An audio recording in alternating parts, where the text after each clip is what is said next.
आइए आज की साइंस क्लासेस में हम लोग परमाणु त्रिज्या को प्रभावित करने वाले कारकों के संबंध में जानकारी प्राप्त करते हैं। परमाणु त्रिज्या क्या होती है इसको हम लोग पहले समझ चुके हैं। अगर हम परमाणु त्रिज्या को चित्र के द्वारा स्पष्ट अगर करें तो ये किसी परमाणु का नाभिक है जिसमें धन आवेश स्थित होता है। अगर वह परमाणु एक कक्षा से मिलकर बना है, एक ही कक्षा वाला है, तो जो इलेक्ट्रॉन होगा इसी कक्षा में स्थित रहेगा। तो परमाणु के नाभिक से लेकर के और इसी कक्षा तक की जो दूरी होगी उसे परमाणु त्रिज्या या एटॉमिक रेडियाई कहेंगे। इसको आर से प्रदर्शित करेंगे तो यहाँ से लेकर के इतनी दूरी जो है वो परमाणु त्रिज्या होगी। परमाणु त्रिज्या को कौन कौन से कारक प्रभावित करते हैं ये चर्चा हम कर लें थोड़ा सा। तो पहला बिंदु है नाभिकीय आवेश। नाभिकीय आवेश क्या होता है? नाभिक के अंदर में प्रोटॉन पाए जाते हैं, इसलिए इनका एक धनावेश होता है। तो अगर प्रोटॉनों की संख्या बढ़ती जाएगी तो देखा जाए तो ये प्रोटॉन की संख्या यहाँ रहेगी। अगर बढ़ती है तो नाभिकीय आवेश बढ़ेगा। प्रोटॉन की संख्या बढ़ने से नाभिकीय आवेश बढ़ेगा। अब ये कक्षा स्थिर है, अगर कक्षा की संख्या में कोई वृद्धि नहीं हो रही है तो ऐसी स्थिति में जो इलेक्ट्रॉन होंगे इस प्रोटॉन के द्वारा आकर्षित होंगे और इस प्रकार से खिंचाव जो होगा कक्षाओं का वो नाभिक के अंदर की ओर अर्थात केंद्र की ओर होगा। इसलिए नाभिकीय आवेश बढ़ने पर परमाणु की जो त्रिज्या होती है वो धीरे धीरे घटती चली जाएगी।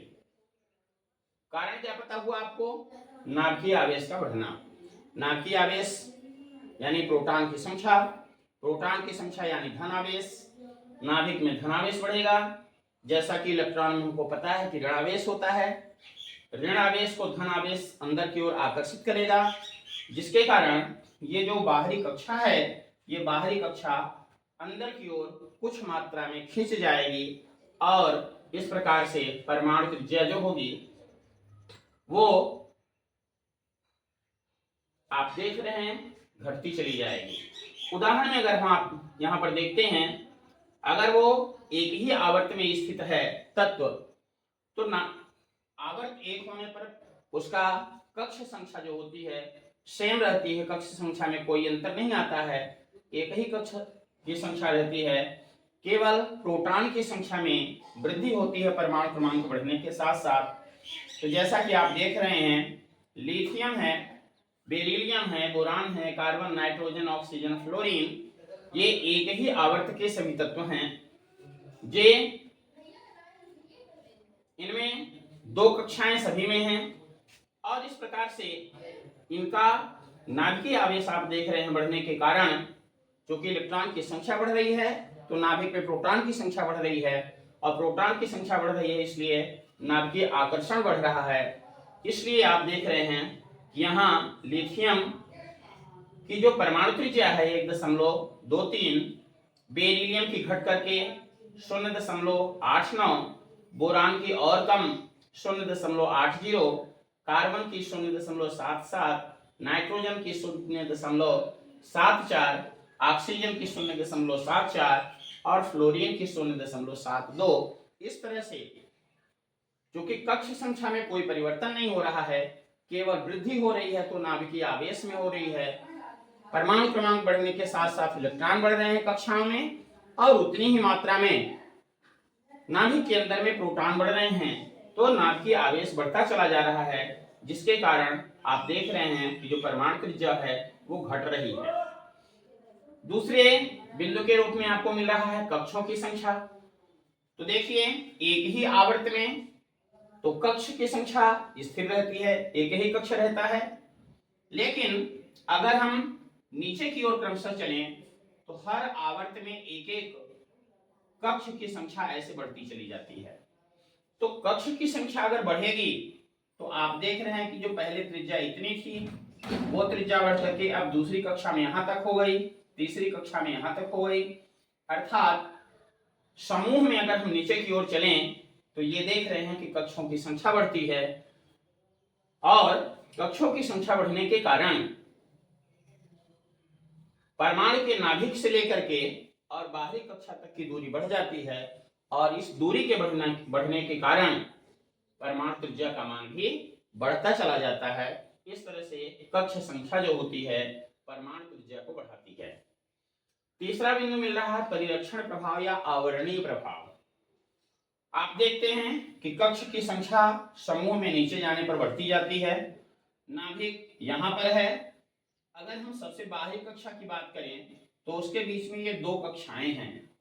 अब ये दोनों कक्षाएं इस नाभिक के प्रोटॉन और अंतिम कक्षा के इलेक्ट्रॉन के बीच में आवरण का काम करते हैं और इस तरह से जो आकर्षण का मान होता है वो धीरे धीरे घटता चला जाता है। जैसे जैसे बाहरी कक्षा की दूरी बढ़ती चली जाती है वैसे वैसे बीच वाली जो कक्षाएं होती हैं आवरण का काम करती हैं और इलेक्ट्रॉन प्रोटॉन के बीच जो आकर्षण होता है वो कम होता चला जाता है और इसी प्रभाव को कहते हैं आवरणीय प्रभाव या परिरक्षण प्रभाव। इसके कारण परमाणु त्रिज्या जो होती है वो बढ़ती है। क्यों?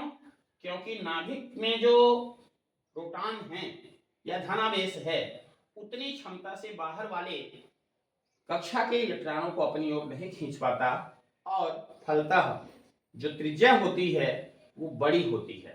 इस तरह से परिरक्षण प्रभाव बढ़ने पर परमाणु त्रिज्या बढ़ती है क्योंकि नाभिकीय आकर्षण लगातार कम होता चला जाता है, उसका प्रभाव कम होता चला जाता है।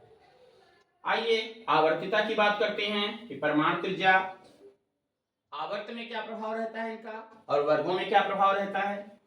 तो अगर हम आवर्तिता की चर्चा करते हैं तो आवर्त में हम देख रहे हैं कि बाएं से दाएं चलने पर ये आपने देखा लिथियम 1.23 और यहाँ लास्ट में फ्लोरीन जो है 0.72।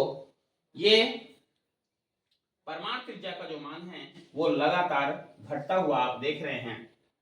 अब ये घटने का जो कारण होता है वो क्या बताया गया, क्योंकि कक्षा की संख्या स्थिर रहती है, केवल नाभिक में प्रोटॉन की संख्या बढ़ती है और ये कक्षा में इलेक्ट्रॉन की संख्या बढ़ती है।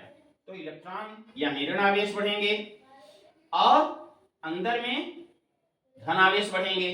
तो वो धन आवेश लगातार इस प्रकार से इलेक्ट्रॉनों को अपनी ओर खींचता चला जाता है, जिसके कारण ये त्रिज्या जो होती है बाहर की वो लगातार घटती चली जाती है। नाभिकीय आकर्षण बढ़ता है और परमाणु त्रिज्या घटती है। वर्ग में अगर हम चर्चा करें तो ऊपर से नीचे चलने पर आपने देखा कि यह कक्षों की संख्या बढ़ती चली जाती है, आवरणीय प्रभाव बढ़ता चला जाता है, जिसके चलते ये नाभिक का जो प्रोटॉन है धनावेश है उतनी क्षमता के साथ सबसे बाहर वाले कक्षा में जो इलेक्ट्रॉन है उसको अपनी ओर नहीं खींच पाता और इस तरह से परमाणु त्रिज्या का मान लगातार बढ़ता चला जाता है। इस तरह से आवर्त में घटता है और वर्ग में बढ़ता है। इस तरह से परमाणु त्रिज्या की व्यवस्था आपने आवर्त श्रेणी में देखा। धन्यवाद।